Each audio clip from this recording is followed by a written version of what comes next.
यापुढे तुझा माझा काही संबंध नाही. झालं एवढं पुरे झालं. अहो पण माझं ऐका तर खरं. काही बोलू नकोस. या घरात एक शब्दही बोलण्याची तुझी लायकी नाही. समजलं?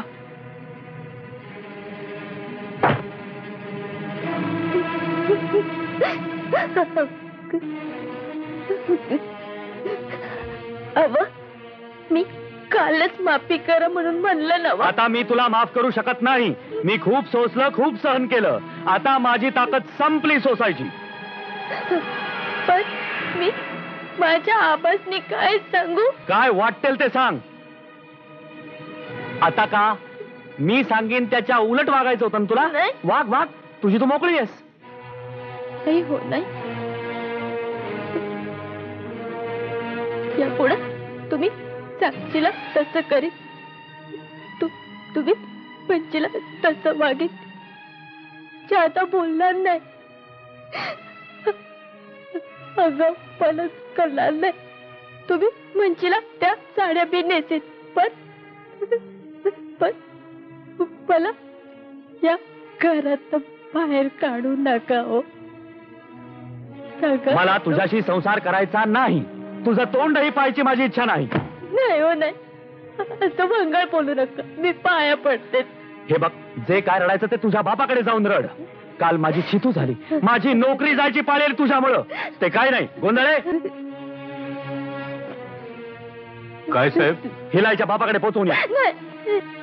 साहेब माझं ऐका जरा सबुरीने घ्या साहेब. इतक्या टोकाला जायचं काही कारण नाही साहेब. तुम्ही मला शिकवताय गोंधळे? हिला घेऊन चालायला लागा. I say take her and go away. नाही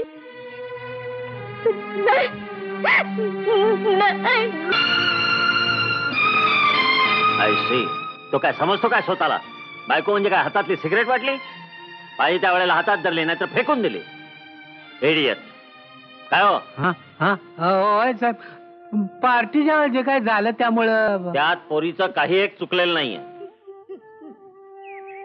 घरंदाज घराण्यात वाढलेली पोर आहे. तिच्या गणितात असले प्रकार बसत नाहीत. No no, don't do that. रडू नकोस, रडू नकोस. नो. कर्नल साहेब, साहेबांनी वहिनी साहेबांना मायरी पोचवायला सांगितलं होतं, पण मीच त्याला इथे आणले. तेच चांगलं केलं. लग्न झाल्यानंतर सासऱ्यानं सुनेच्या बापाची जागा घ्यायची असते. समजलं? ओगी, रडू नकोस. जा आज जा. त्या गोंधळे काकांच्या चहाचं बघ. गो गो प्लीज. रडू नकोस.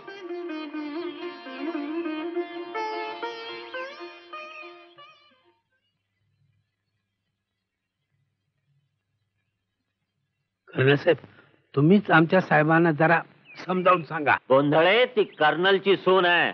समजलात? कर्नलच्या पुढे फौजदार केस झाड की पत्ती.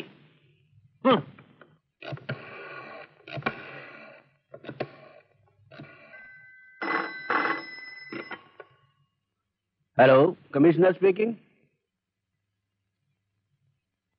अच्छा, काय म्हणतोस? अच्छा अच्छा अच्छा अच्छा अच्छा. हा बर बर बर. अच्छा अच्छा अच्छा. हा ठीक आहे ठीक आहे ठीक आहे. Yes yes yes.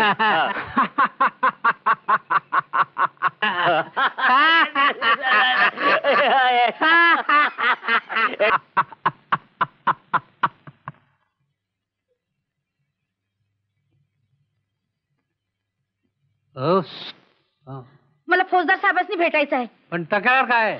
मी फौजदार साहेबांनी सांगेन. आपण तक्रार काय मला सांगा की. माझा हवालदारावर विश्वास नाही. पण ऐका बाई. गोंधळे, काय गोंधळ चाललाय तुमचा? माझा नाही साहेब, मी बाई ऐकायला तयार नाही बघा. अहो पण बाई. साहेब, बाई काय काम आहे तुमचं? साहेब माझ्या अगोदर तक्रार लिहून घ्या. ठीक आहे, बसा. हा बोला. माझं आणि माझ्या नवऱ्याचं भांडण झालंय. तेवढ्यासाठी पोलिसाकडे आले तुम्ही? अहो त्याने मारलं मला. साहेब हे लिहून घ्या तुम्ही. मला त्याने मारलं. आता नवरा बायको भांडणात पोलीस काय करणार? तुम्ही गप्प बसा हो. मी साहेबांनी सांगते ना. तर साहेब मला नवरा म्हणाला तू स्कर्ट घाल.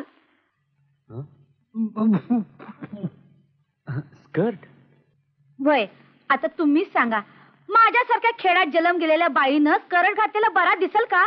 मी साप घालणार नाही म्हणून सांगितलं बघा. पण असा त्याचा आग्रह का? अव सिनेमाचं लई याड आहे त्याला. सिनेमा बघून येतो आणि त्यात करता तसं करायला बघतो. आता हे माणसाला झोपतं का? नाही. त्यावरनं रोज भांडण आणि आज मला मारलं आणि घरातून हाकलून दिलं. म्हणजे टाकलं तुम्हाला? वय टाकलीच म्हणायची. म्हणाला पुन्हा घरची पायरी चढशील तर तंगडीच तोडीन नाही तर मुडदा पाडीन. नक्की काय म्हणाला? तंगडी तोडीन का मोडदा पाडेल? ते त्याचं त्यालाच ठाव. साहेब साहेब तुम्ही त्याला पकडावं नाही तर तो माझा खून करीन. चांगला सरळ करा त्याला. गोंधळे, ही का हसायची गोष्ट आहे? Sorry sir, sorry. साहेब असं एवढ्या तेवढ्या कारणावरनं नवरे बायकासने टाकायला लागलं तर दुनिया चालायची कशी? बरोबर नाही साहेब, दुनिया चालायची कशी? गोंधळे, जास्त बडबड करू नका. तुम्ही या बाईंबरोबर जा, हिच्या नवऱ्याला दम द्या. बाई तुम्ही जा, हवालदार येतील तुमच्या बरोबर. लई मेहरबानी होईल तुमची माझ्यावर. बाई तुम्ही बाहेर बसा, मी आलोच. हा साहेब, ही तुमच्यासारखीच केस आहे की? Gondhale, you get out.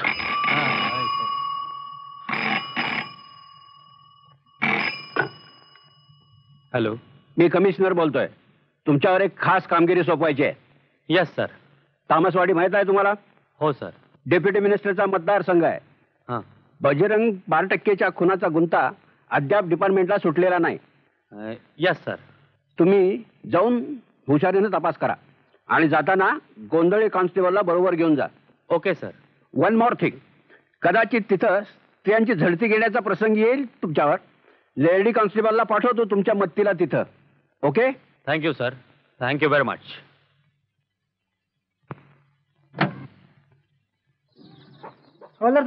घरच्या घेता का? भेटतो का इथं? जवळचा की वा, आमची सोय झाली. आमची साहेब घेता? हा साहेब गरम चहा सुद्धा घेत नाही. गारच्या कुठं? गोंधळे, काय साहेब? ती लेडी कॉन्स्टेबल आली नाही अजून. हा बघतो. हो पाटील, ते लेडी कॉन्स्टेबल कुठे आमची? आहेत की, आमच्याच वाड्यात उतरल्यात की. वाटेवर ती गावा पालट करायला का इथं? बोला बोला तिला. अहो येतील की आता. काय येत्या या डिपार्टमेंट मध्ये बायकाल्यापासून सगळा ढिला कारभार झालाय. साहेब तुम्ही एकदा चांगलं खडसाव तिला. चांगलं साहेब आले वाटतं. साहेब साहेब साहेब मी काय करू? कुठं जाऊ? मी काय करू सांगा? माझ्या नवऱ्याच्या खुनाचा तपास काढा. कोण तू? मी बजरंग 12%ची बायको. कोण बजरंग 12%? हा, ज्याचा खून झाला तो. रडू नका बाई, त्या खुनाच्या तपासासाठीच मी इथं आलोय. पण तुमचा कुणावर संशय?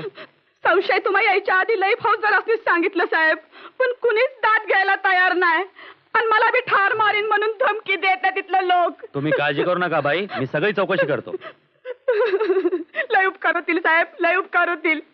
ताई, तुमच्या नवऱ्याचा खून होऊन किती दिवस झाले? 2 महिने. तो बी गावला नाही आणि त्याचा मुडदा बी.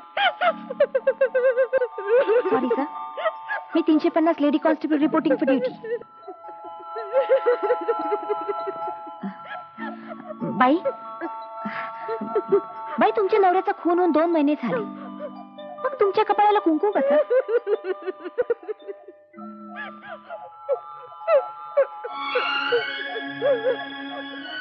बाई, माझ्या नवऱ्याचा मुडदा गावल्याशिवाय मी कशी रडके वाहू?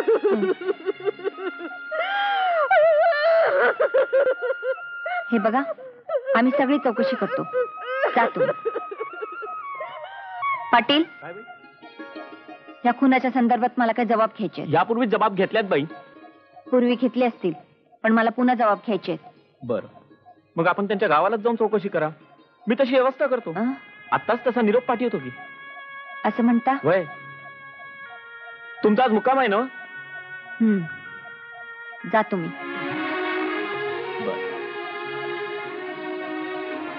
गोंधळे, जी साहेब. ती लेडी कॉन्स्टेबल म्हणजे अगदी माझ्या बायको. मी सुद्धा एकदा असाच चक्कर होतो. हा. एकदा काय साहेब, मी एका लग्नाला गेलो होतो एकटाच. बर. आणि मांडवामध्ये एक बाई माझ्यासमोर चाललेली. हा. डिट्टो आमच्या आंबाबाई.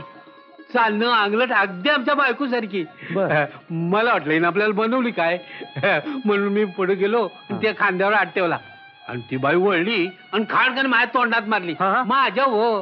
हा बरोबर आहे. ती कशी असेल? हा, ती बाई दुसरीच होती. तेव्हापासून कानाला खडा लावला की आपल्या बायको सारखा दिसणाऱ्या सगळ्या बायका आपल्या नसतात. काय? हो. हा.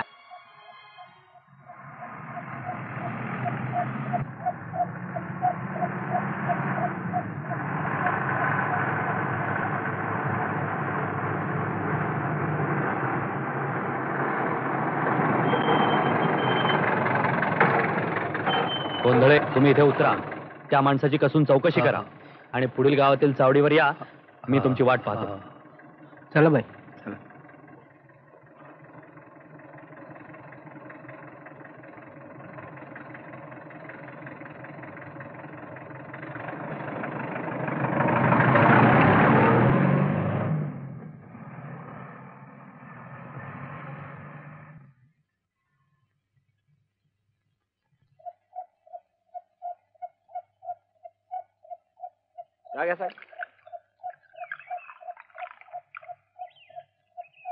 एक दिवसाचं काम 3 दिवस झाले. तो गोंधळी गायब आणि ती लेडी कॉन्स्टेबलही गायब. साहेब जरा धीराने घ्या. हं. तुम्ही तर बायकोच वेळेवर आली नाही असं रागवता. पाटील, जरा ड्युटीवर आहे एवढं ध्यान ठेवा. चुकलं साहेब. हं. हं? गोंधळे, कुठं होतात तुम्ही? साहेब सांगतो ना. हा कोण आहे माहितीये का तुम्हाला? हा, यो तर बजरंग बाल टक्के. हा, ज्याचा खून झाला होता तो हा.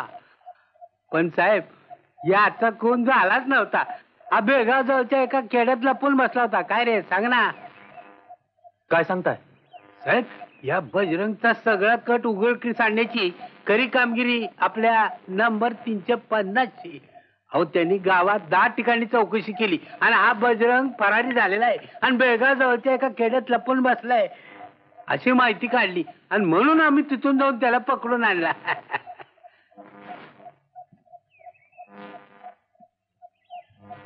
कॉंग्रॅच्युलेशन. Thank you sir.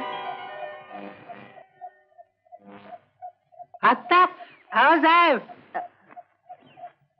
आम्हाला द्या ना कॉंग्रॅच्युलेशन. आता आमचा हात या बेडीत अडकलाय.